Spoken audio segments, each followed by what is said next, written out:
Hi all welcome back to Nice Trade. This is Niyas. ഇന്ത്യയിലെ ഒരു share, ഇന്ത്യയിലെ micro finance മേഖലയിലെ ഒരു രത്നം എന്നൊക്കെ പറയാൻ പറ്റും.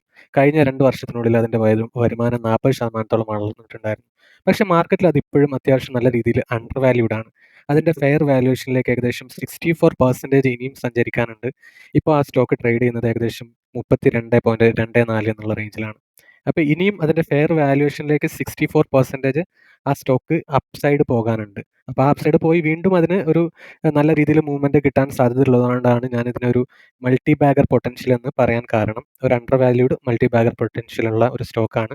അടുത്ത 1, 2, 3 വർഷത്തിൽ അത്യാവശ്യം നല്ല രീതിയിലൊരു മൾട്ടി ബാഗിംഗ് പെർസെൻറ്റേജ് റിട്ടേൺ തരാൻ സാധ്യതയുള്ള ഒരു സ്റ്റോക്ക് കൂടിയാണ്. ഞാൻ സംസാരിച്ചു വരുന്നത് ഉജ്ജീവൻ സ്മോൾ ഫിനാൻസ് ബാങ്കിനെ കുറിച്ചാണ്. ഒരു വാല്യുവേഷൻ അനലിസ്റ്റിന്റെ കണ്ണിലൂടെ നോക്കുമ്പോൾ ഏകദേശം നല്ല രീതിയിൽ അത്യാവശ്യം അണ്ടർ വാല്യൂഡ് ആയിട്ടാണ് കാണുന്നത്. അപ്പോൾ എത്രത്തോളം അണ്ടർ വാല്യൂഡ് ആയിട്ടുണ്ട് എന്നുള്ളത് നമ്മൾ PE മൾട്ടിപ്പിൾസ് റേഷ്യോ വെച്ചിട്ടും PE മൾട്ടിപ്പിൾസ് ടൂൾ, അതായത് ഫോർവേഡ് PEയും പാസ്റ്റ് PEയും നോക്കിയിട്ട് അതിൻ്റെ ഒരു ഫെയർ വാല്യുവേഷൻ ടൂൾ നമ്മൾ എടുക്കുന്നുണ്ട്. അതിൽ തന്നെ നമുക്ക് കാണാൻ പറ്റും എന്താണ് ഒരു സ്റ്റോക്കിന്റെ ഫെയർ വാല്യൂ എന്നുള്ളത്. നിങ്ങൾ ഹോൾഡ് ചെയ്യുന്ന അല്ലെങ്കിൽ നിങ്ങൾ അനലൈസ് ചെയ്തുകൊണ്ടിരിക്കുന്ന ഏതെങ്കിലും സ്റ്റോക്കിന്റെ ഫെയർ വാല്യൂ നിങ്ങൾക്ക് റുപ്പി മാർഗത്തിൽ അറിയണമെന്നുണ്ടെങ്കിൽ, അതായത് എത്രയാണ് പൈസ മാർഗത്തിൽ അറിയണമെന്നുണ്ടെങ്കിൽ, ഇപ്പം ഞാൻ വാങ്ങിക്കാൻ ഉദ്ദേശിച്ച സ്റ്റോക്ക് 100 രൂപയാണ്.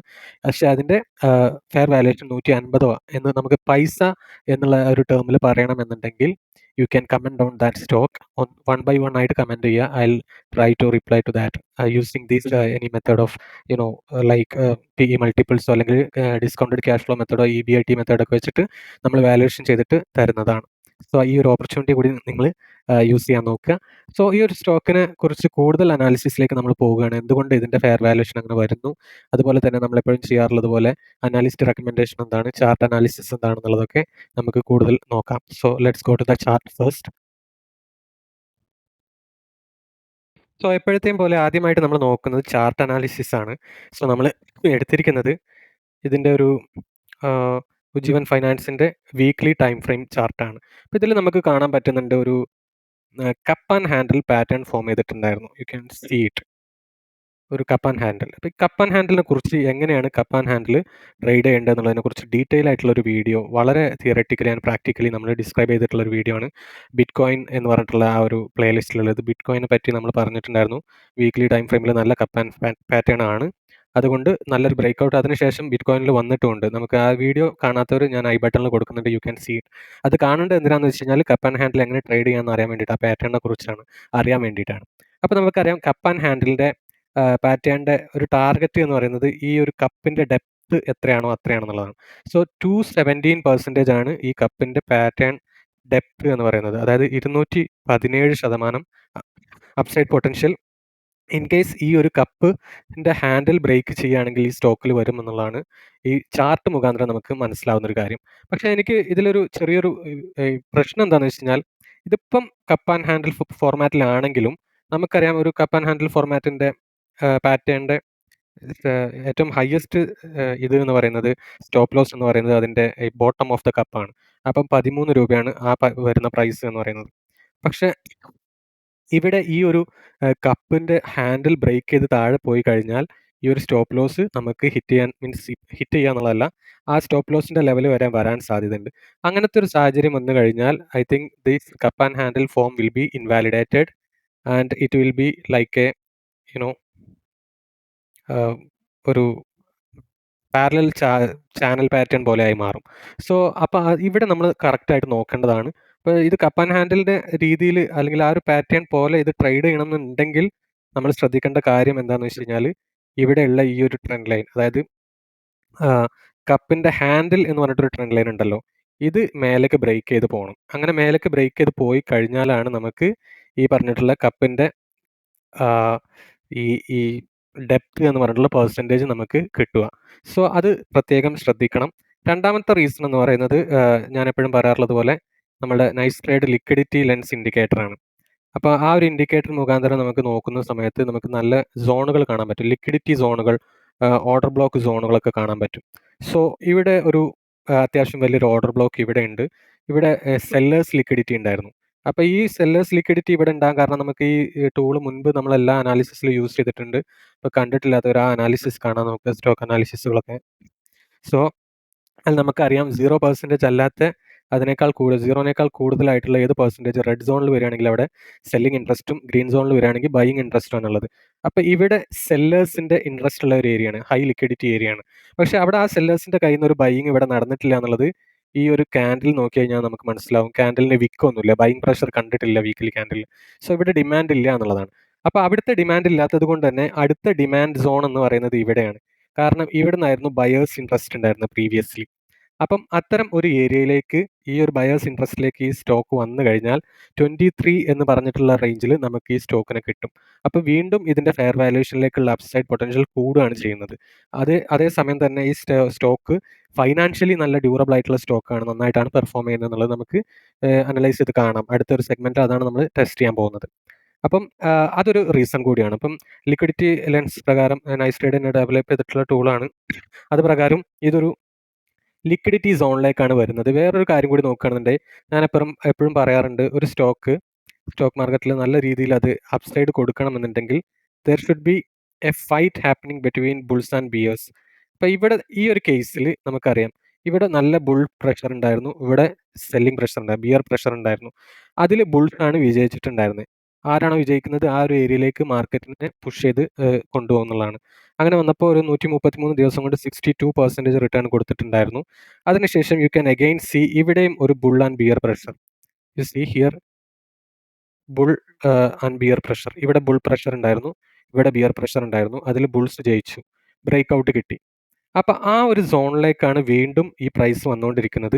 സോ അതുകൊണ്ട് തന്നെ ഇവിടുന്ന് നല്ല തരത്തിലുള്ള റിയാക്ഷൻ ഉണ്ടാകാൻ സാധ്യതയുണ്ട്. അപ്പോൾ ആ റിയാക്ഷൻ കൂടി നമ്മൾ ശ്രദ്ധിക്കുക എന്നുള്ളതാണ് മറ്റൊരു പോയിന്റ്. സോ ചാർട്ടിനെ കുറിച്ച് നമ്മൾ പറഞ്ഞു കഴിഞ്ഞു. ഇനി നമുക്ക് നോക്കാനുള്ളത് ഇതിൻ്റെ വാല്യുവേഷനും മറ്റു കാര്യങ്ങളുമാണ്. അപ്പോൾ ഉജ്ജീവൻ സ്മോൾ ഫിനാൻസിൻ്റെ ഡ്യൂറബിലിറ്റി നോക്കുകയാണെന്നുണ്ടെങ്കിൽ അത്യാവശ്യം നല്ല ഫൈനാൻഷ്യൽ സ്ട്രെങ്ത് ഉള്ള കമ്പനിയാണ്, നല്ല രീതിയിൽ ഫങ്ഷൻ ചെയ്യുന്ന കമ്പനിയാണ്. നമുക്ക് നോക്കിയാൽ തന്നെ കാണാൻ പറ്റും. യു സീ ഇതിന് ഇതിൻ്റെ ഒരു പോസിറ്റീവ്സ് ആൻഡ് നെഗറ്റീവ്സ് നോക്കുമ്പോൾ കൂടുതൽ പോസിറ്റീവ്സ് ഉള്ളൊരു കമ്പനിയാണ്. നെറ്റ് പ്രോഫിറ്റ് കൂടുന്നുണ്ട്, പ്രൈസ് ടു ഏർണിംഗ് റേഷ്യോ നോക്കുകയാണെങ്കിൽ ഇൻഡസ്ട്രീനേക്കാൾ കുറവാണ്. അതുകൊണ്ട് തന്നെ ഫെയർലി വാല്യൂഡ് ആണെന്ന് പറയാം, അണ്ടർ വാല്യൂഡ് ആണെന്ന് പറയാം. റിട്ടേൺ ഓൺ ഇക്വിറ്റി കൂടി വരുന്നുണ്ട്. പ്രൊമോട്ടേഴ്സിന് 0 പ്ലഡ്ജ് ആണുള്ളത്. ക്വാർട്ടർലി റവന്യൂ നല്ല രീതിയിൽ കൂടുന്നുണ്ട്. നെഗറ്റീവ് എന്ന് പറയാൻ വേണ്ടിയിട്ട് സ്റ്റോക്ക് പ്രൈസ് കഴിഞ്ഞ കുറച്ച് കാലങ്ങളായിട്ട് അത് സെക്ടറിനുള്ള ഒരു പ്രശ്നം കൊണ്ടാണ്. ആ ഒരു സെക്ടർ ഫൈനാൻഷ്യൽ സെക്ടറിൽ ഉണ്ടായ ഒരു പ്രശ്നം കൊണ്ട് ആയിരിക്കണം ചിലപ്പോൾ ആ സ്റ്റോക്ക് താഴെ പോകാൻ കാരണം. മ്യൂച്വൽ ഫണ്ട് ഹോൾഡിംഗ് ഒരിത്തിരി കൂടിയിട്ടുണ്ട് because of the pressure from the sector. അപ്പം അതുകൊണ്ട് തന്നെ നല്ല രീതിയിൽ ഒരു അണ്ടർ വാല്യൂഡ് സോണിലാണ് ഇപ്പോൾ സ്റ്റോക്ക് കിടക്കുന്നത്. മറ്റൊരു രീതിയിൽ നോക്കുകയാണെങ്കിൽ വാല്യുവേഷൻ സ്കോർ നോക്കുമ്പോൾ 70 ആണ് വാല്യുവേഷൻ സ്കോർ ഇപ്പോൾ കാണുന്നത്. ഇത് മുമ്പ് മീൻസ് ലിസ്റ്റ് ചെയ്ത സമയത്ത് കുറച്ച് ഹൈലി വാല്യൂഡ് ആയിരുന്നു, ഓവർ വാല്യൂഡ് ആയിട്ടുള്ള ഏരിയ ആയിരുന്നു. അതിനുശേഷം നല്ല ഫെയർലി വാല്യൂഡ് ആയിട്ടുള്ള ആ ഒരു റേഞ്ച് തന്നെയാണ് ഈ സ്റ്റോക്ക് ഉണ്ടായിട്ടുണ്ടായിരുന്നത്. You can see it in the graph. അപ്പോൾ ഒരിക്കലും ഓവർ വാല്യൂഡ് ആയിട്ടുള്ള ഒരു ഗ്രാഫും അല്ല വാല്യുവേഷൻ്റെ കേസിൽ, ട്രെൻഡ് ലൈൻ വാല്യുവേഷൻ്റെ കേസിലും നമുക്ക് കാണാൻ പറ്റുന്നത്. പിന്നത്തെ ഒരു പോയിന്റ് എന്ന് പറയുന്നത് അനാലിസ്റ്റ് പ്രൈസ് ടാർഗറ്റ് ആണ്. അനാലിസ്റ്റുകൾ പറയുന്നത് 49 രൂപ വരെ ഇത് പോകാൻ സാധ്യതയുണ്ടെന്നുള്ളതാണ്. അതുകൊണ്ട് തന്നെ 1 ഇയർ പ്രൈസ് ടാർഗറ്റ് പറയുന്നത് 51% ആണ്. അറൗണ്ട് 15 അനാലിസ്റ്റുകൾ ഇതിനെപ്പറ്റി അനാലിസിസ് നടത്തിയിട്ടുണ്ട്. അനാലിസ്റ്റുകൾ എന്ന് പറയുമ്പം നമുക്കറിയാം സെബി രജിസ്റ്റേർഡ് അനാലിസ്റ്റുകളാവാം, അതുപോലെ തന്നെ ബ്രോക്കിംഗ് ഹൗസസുകളൊക്കെ ആവാം. അപ്പോൾ അവരുടെയൊക്കെ അനാലിസ്റ്റുകൾ എന്ന് പറയുന്നത് അത്രയും ക്വാളിഫൈഡ് ആയിട്ടുള്ള ആളുകളാണ്. So you can very well understand this. Strong buy recommendation കൊടുത്തിട്ടുള്ളത് 9 അനലിസ്റ്റുകളും 3 അനലിസ്റ്റുകൾ ബൈ റെക്കമെൻഡേഷൻ കൊടുത്തിട്ടുള്ള സ്റ്റോക്കാണിത്. So that's it about the analyst recommendation. So അനാലിസ്റ്റുകളും ഇതിനെ ഒരു അണ്ടർ വാല്യൂഡ് ആയിട്ടാണ് കാണുന്നത് എന്നുള്ളതാണ്. ഇനി ഇതിൽ ഏറ്റവും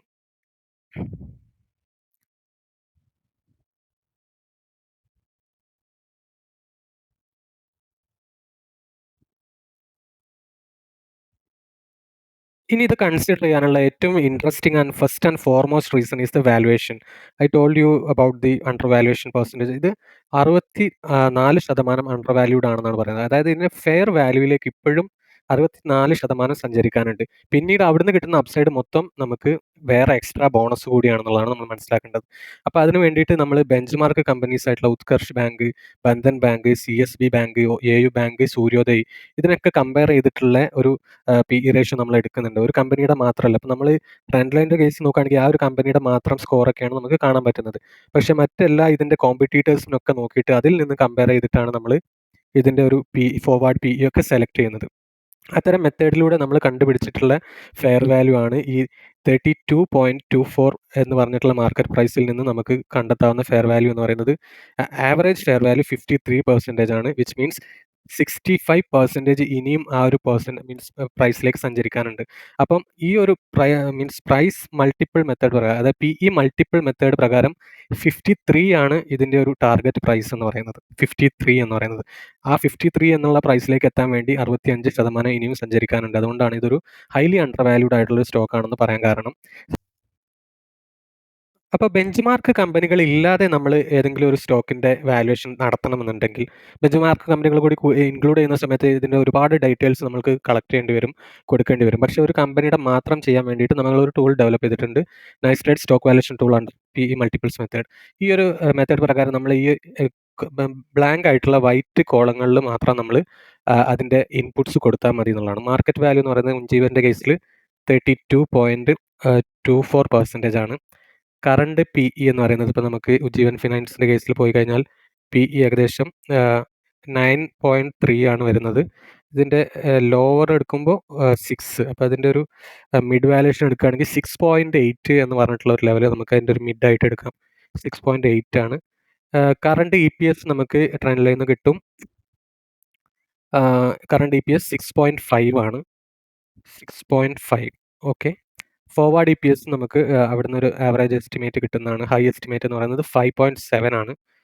5.7. സോ ഇത്രയും കാര്യങ്ങൾ കൊടുക്കുന്ന സമയത്ത് നമുക്ക് കിട്ടുന്നത് you can see 18.55% under valued എന്നാണ് പറയുന്നത്. അതിൻ്റെ റീസൺ എന്ന് പറയുന്നത് നമ്മൾ ഇതിൽ ഇത് എടുത്തിട്ടില്ല, ബെഞ്ച് മാർക്ക് കമ്പനികൾ എടുത്തിട്ടില്ല. അപ്പോൾ നമ്മൾ ബെഞ്ച് മാർക്ക് എടുക്കാതെ നമ്മൾ ഒരു കമ്പനിനെ മാത്രം നോക്കുന്ന സമയത്ത് നമുക്ക് അതിൻ്റെ വാല്യുവേഷനിൽ ചെറിയൊരു വ്യത്യാസം വരുന്നുള്ളത് പ്രൂവ് ചെയ്യാൻ കൂടിയാണ് ഞാൻ ഈ കാണിച്ചത്. അപ്പോൾ ഒരു കമ്പനിയുടെ മാത്രം അനലൈസ് ചെയ്യണമെന്നുണ്ടെങ്കിൽ you can use this tool. ഈ ടൂൾ യൂസ് ചെയ്യണമെന്നുണ്ടെങ്കിൽ താഴെ കാണുന്ന നമ്പറിൽ തന്നെ കോൺടാക്ട് ചെയ്താൽ മതി.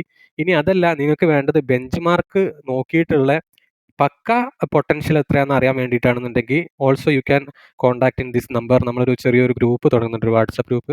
ചെറിയൊരു പ്രീമിയം ഗ്രൂപ്പാണ്. നമുക്കൊരു മന്ത്ലി ഒരു 300ൻ്റെ താഴേക്ക് ഒരു റേറ്റ് വരും.